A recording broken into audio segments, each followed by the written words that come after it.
I'm Claire, and I live with a quite advanced lung disease, and I require quite a lot of treatment at home, and I'm in and out of hospital quite a bit. So I've been thinking recently with the guys at Bridges Self Management about what post discharge care, community support might look like in the current climate. The problems or fears I might have around a new system, and how maybe you can help me lessen those anxieties. I think the first thing to address really for everyone is that a lot of people will be in isolation, and a lot of people will be, their primary concern will be what's going on out there.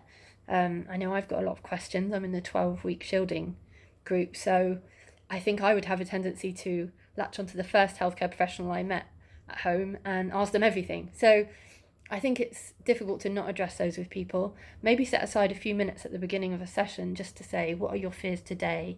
How can we help you?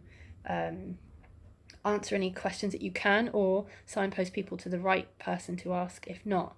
I think making sure people have the right contacts is really important in this time when you can feel really isolated and cut off. And the second point, I think, is that particularly for people who will often have been discharged maybe earlier than they had expected to be, and that the care they're offering, getting at home, is often remote or virtual. I think the 2 points are two sides of the same coin. Early discharge can be scary, and it can be easy to feel slightly overwhelmed with those day-to-day tasks when you first get home. And remote care, I think my concern would be that trying out new exercises or new treatments when there's not someone there in the house with me would feel much more scary than it would if you had the support in person.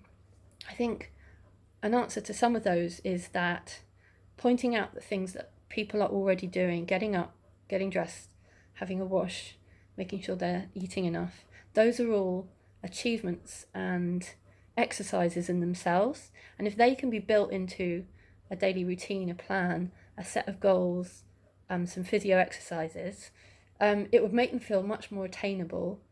I think it would give you the confidence that you're already doing things, and it would make them meaningful because they serve a function. So I think really making sure people are comfortable with the treatment plan in place, making it meaningful, and letting them know that trying is enough. It doesn't have to look perfect. That's what I'd want, I think, after a discharge in the moment.